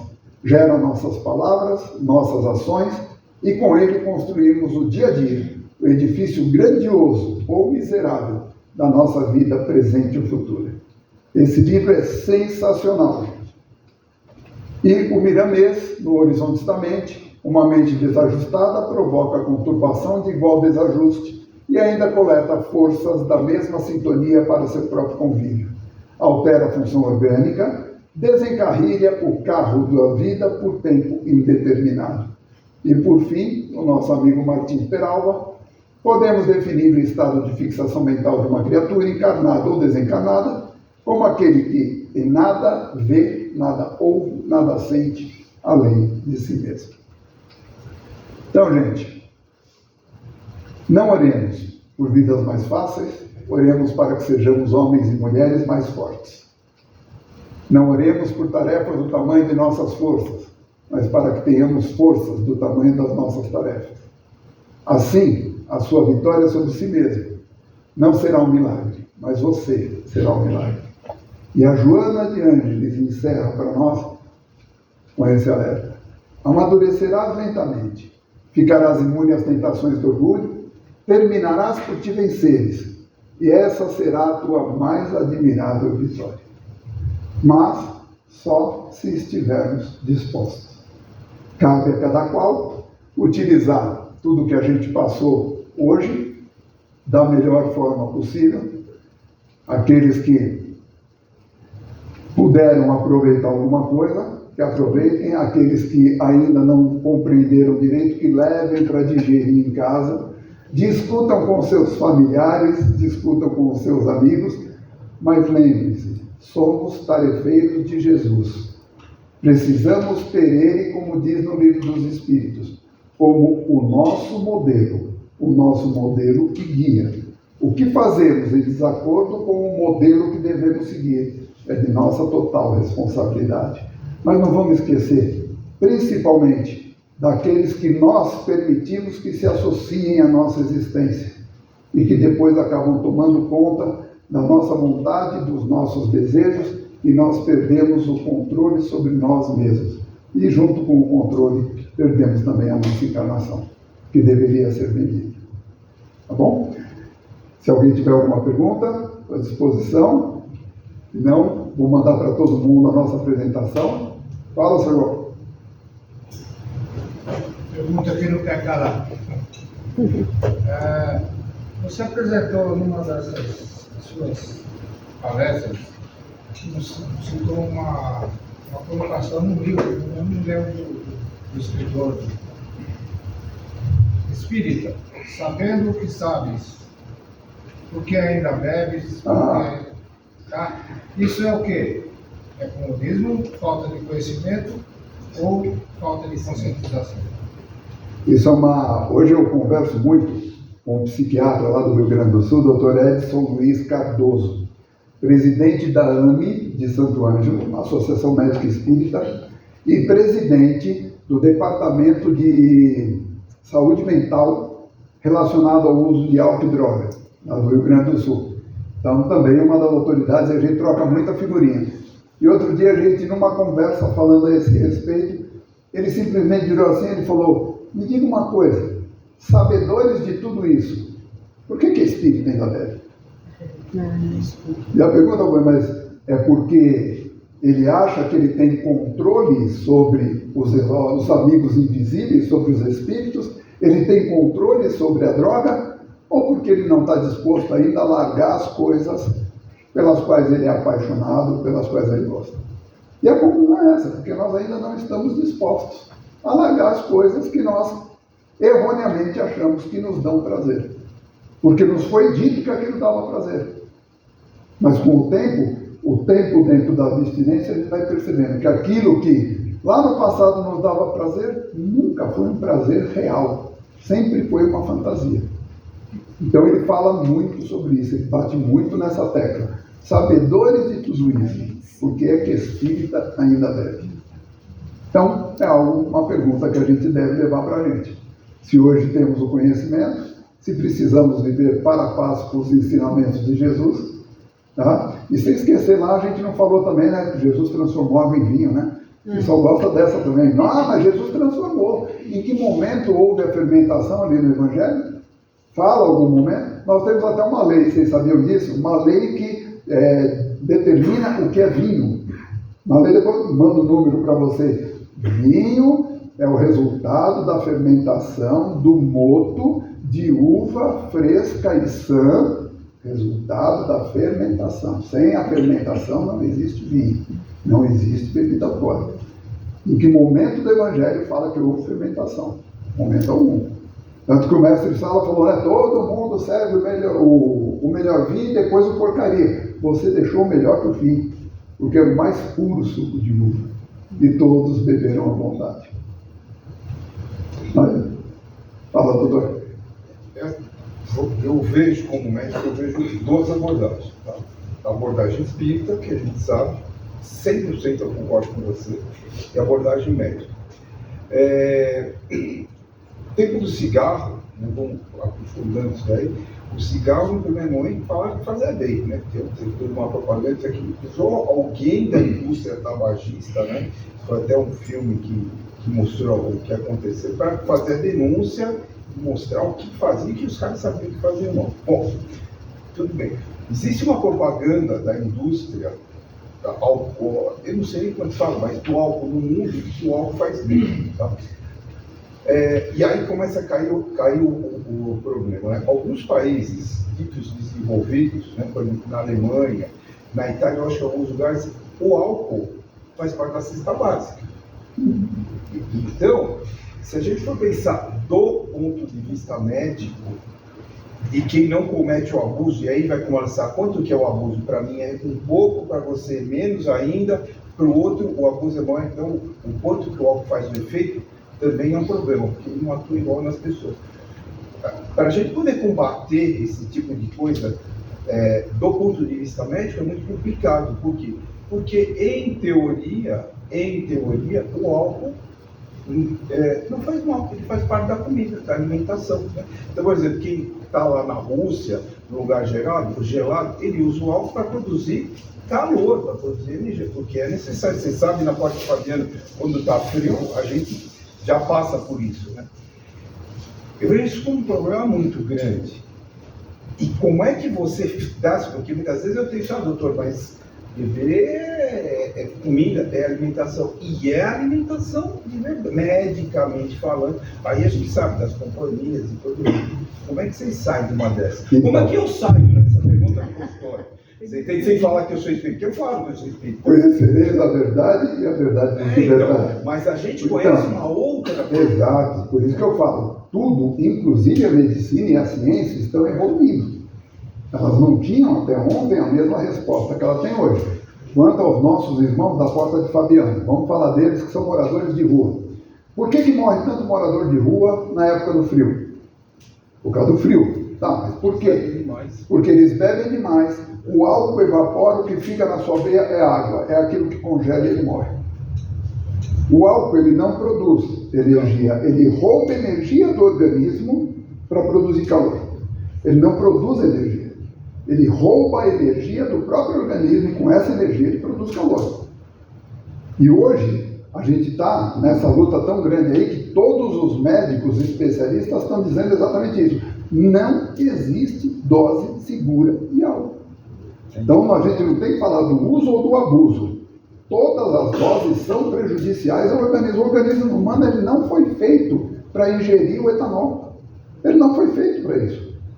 O etanol é a única molécula que consegue adentrar a enzima que recobre o cérebro. Não existe outra. Ele atravessa a enzima de gordura que recobre o cérebro. Ele é a única molécula que entra dentro do núcleo de outras moléculas. Então isso é ciência. Então a gente precisa acompanhar a evolução científica para perceber lá atrás o cigarro também não fazia mal. A evolução científica e médica foi provando aos poucos. Agora nós vamos esperar ficar doente para depois tratar a doença? Se nós temos uma oportunidade hoje. Então, eu vou complementar mais ainda, tá? Da Porta de Fabiano. O Paulo explicou, esse é o certo. A realidade, o álcool provoca anestesia, ele não sente o frio, não se agasalha e morre. Resumindo tudo que o Paulo falou, é isso. O efeito é porque o álcool anestesia, né? O cara, quem nunca bebeu, sabe, começa daquele formigamento no rosto, é sinal de anestesia. Tá dando um calorzinho. É igual quando a gente vai no dentista, ele anestesia, parece que fica quente a região. E aí fica quente o organismo inteiro. E é a falsa... Pode ver que no verão ele não morre, porque o álcool também evapora, mas ele está ali, não tem frio, não tem nada. Mas voltando ao assunto, né, o combate independente do espiritismo. É muito complicado, porque os países que determinam moda, na cesta básica deles, da Europa, né, não nos Estados Unidos, o álcool faz parte. Cerveja faz parte da cesta básica na medida. Então, mas por que isso? Porque a indústria do álcool, ela não foi tão agressiva contra a do cigarro. Então, nós temos propagandas de cigarro que dizia que a nicotina mantinha a fortaleza da dentina, que protege os dentes. Olha o tamanho do absurdo. Tínhamos propaganda antigamente. Nós vendíamos cigarrinho de chocolate para as crianças. Então, quando a indústria do álcool se tocou que a indústria do cigarro estava sendo massacrada, ela foi a primeira a levantar a bandeira. Olha, precisamos tomar cuidado, a nossa propaganda pode afetar as pessoas. Mas antes da gente tomar cuidado, vamos definir primeiro o que é álcool. Bebida alcoólica é tudo aquilo que tem mais de 13% de álcool. Cerveja ficou fora. A bebida mais consumida também. Ficou fora. Vocês percebem? Então, mas eles tomaram uma iniciativa. E aí colocaram lá no Código de Trânsito. Abaixo de 3% de álcool, não tem problema. E aí a gente foi sendo enganado. Aí inventaram a cerveja zero. Aí você entra lá no site da Heineken, a cerveja zero tem álcool. Você entra no site da Ambev, a cerveja zero tem álcool. Todas elas têm álcool. E a gente compra com cerveja zero. Quantos nós já vimos recair da nossa reunião que recaíram com cerveja zero? Então, há anos de abstinência, começaram a tomar cerveja zero e um dia pediram uma espremidinha, uma pinga. Então, o problema não está, o problema está aqui. Só que hoje a gente já está sabendo que não existe dose segura. Então, por que nós vamos continuar? Você falou dos países, né? Um dado interessante aqui para a gente. A Itália teve uma briga recentemente, uma briga muito grande. Queriam colocar no rótulo dos vinhos italianos: este produto pode causar problema à saúde, só.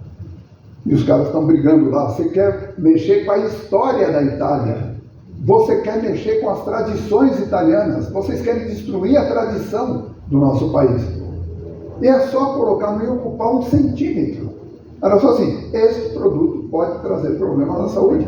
Por que nós temos que ter nos pacotes de bolacha, de doce, que a quantidade de açúcar, se tem glúten, se não tem, quanto tem de gordura saturada? Mas é proibido ainda colocar uma informação básica no rótulo da bebida alcoólica. O cigarro já tem lá o canceroso, e o cara chega brincando: não quero esse câncer de pulmão, não, me dá aquele câncer de garganta, que é as fotos que tem ali no cigarro. Mas a indústria da bebida alcoólica, ela conseguiu. Há quanto tempo faz que tiraram as mulheres de biquíni das propagandas do álcool? Muito pouco tempo.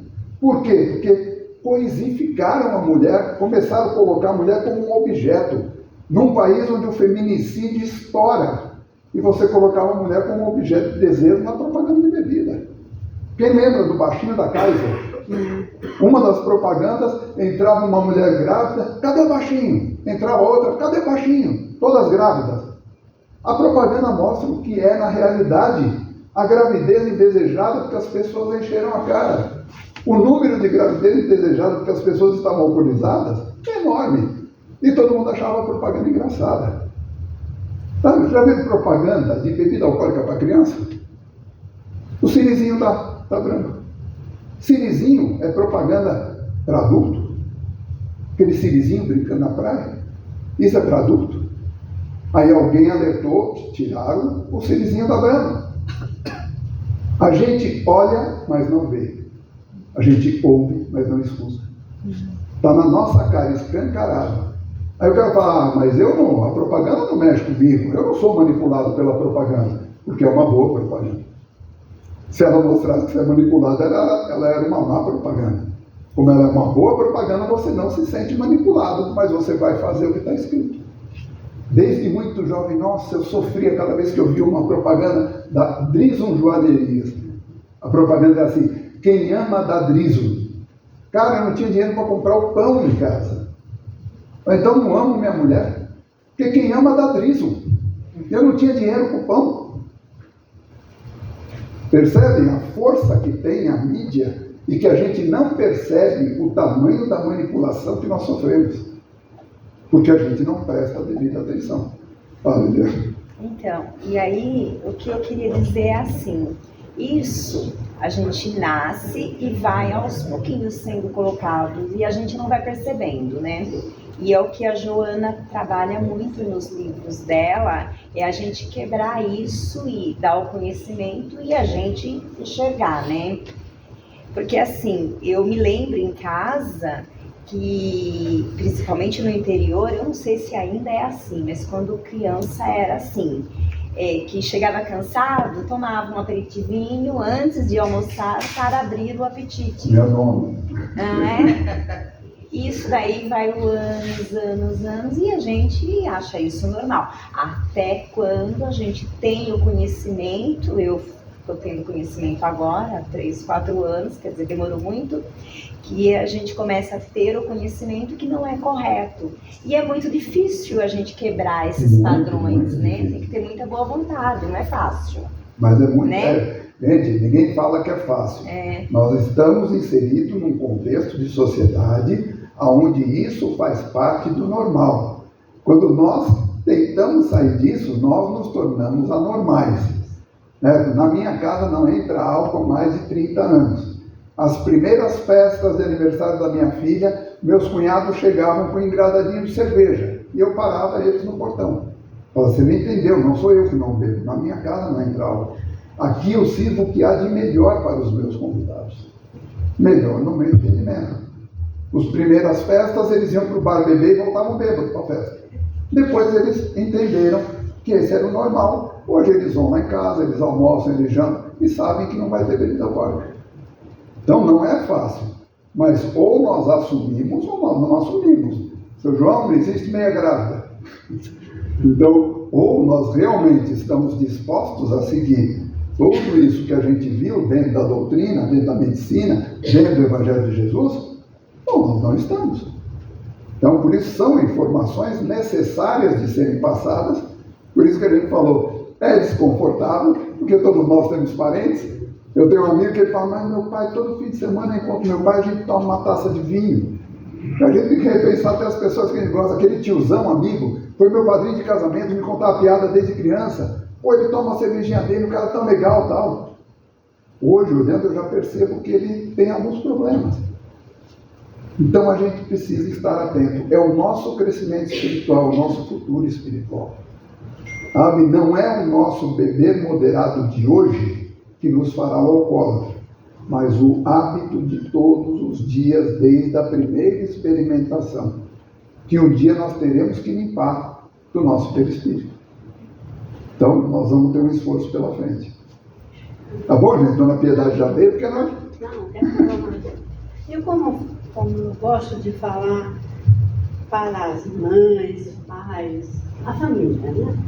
Então, antigamente, a criança era pequena... Microfone, estão falando para você usar o microfone, né? A criança para experimentar os pais davam. Com 2, 3 anos dava para experimentar, porque eles estavam com vontade. A chupeta. A chupeta molhava na cerveja. Então eu quero contar uma postagem que eu tenho, que é assim: os pais são culpados, sim. A mãe é culpada, sim. Por quê? Tinha pai, mãe, vó, vô, todo mundo bebendo vinho, e o filho de 14 anos tocando na boca dele. E vai. Esse menino ficou bêbado e ele fazia aquele gesto assim, caminho, sabe, todo mundo rindo, e ainda filmando. E me mandaram. Isso aí ficou no meu coração muito doído, porque era parente, você entende? Então fiquei arrasada até hoje. Isso aí me vem assim, né? Eu vou falar do meu marido, ele já foi mesmo, né? Então, não tem problema. Está presente aqui, hein, dona Ele não está Piedade? escutando. Ele trazia cerveja, ele não me parava em bar para beber, mas ele trazia cerveja em casa. Eu tinha 2 filhos homens. Eu não queria que meus filhos ficassem com vontade da bebida que o pai estava tomando. Um dia a gente brigava nesse sentido, né? Aqui todo casal briga. E, né? Não é isso? E aí, um dia ele brigou lá, porque não sei o que. Antes era garrafa, você lembra? Era garrafa, não tinha latinha. Né? No meu tempo, né? 80 anos atrás, era tudo garrafa. Um dia eu enfrentei, peguei todas aquelas garrafas, quebrei na pilha, joguei tudo fora. Ele vinha para me bater. Eu dei uma mordida no braço dele, quase que tinha um pedaço. Falei, meu pai nunca encostou a mão em mim, não é você que está ali. Aqui não entra mais bebida, porque eu tenho pavor de bebida. Eu tenho pavor de cigarro, tenho. É por isso que eu adoro que tenha empresário aqui, porque isso faz parte da minha consciência e meu espírito. Então, essas duas, eu quero que vocês não bebam perto de filhos, porque isso é uma coisa que marcou para mim profundamente. Então, eu não queria que vocês, família, fizessem isso para os seus filhos. Eu falar tanta coisa linda que você falou, e eu falando isso aí, mas... Não, mas foi muito bem, porque essa coisa de isso é bebida de adulto é outra coisa, tá? Pô, eu quero crescer logo. Ou se eu começar a beber, eu me tornei adulto. Então é outra fala que a gente tem que tomar cuidado. Não, filho, isso daqui é bebida de adulto, você não pode beber. Eu quero beber para me tornar adulto. Tá bom, gente? E hoje, o menino continua no peito. Mas é isso. Então, Agora, o que conta mesmo para nós de tudo isso que a gente passou é a questão espiritual, né? Ter esse conhecimento, isso tem que nascer em algum momento, vai nascer em alguma das nossas existências, e esse registro perispiritual, ele é cumulativo, tá? Então, isso vai se acumulando. Na próxima, você já vai preparar teu corpo físico para poder receber o alto, porque ele já está com aquilo impregnado, e isso vai, cada vez, num determinado momento, ou você vai limpar antes, ou vai ser um problema muito sério, aquilo que a gente assiste. Tá bom, gente? Espero que tenha valido a pena, tá? Um alerta que a gente está dando aí em todas as casas espíritas, que a gente possa aproveitar bastante.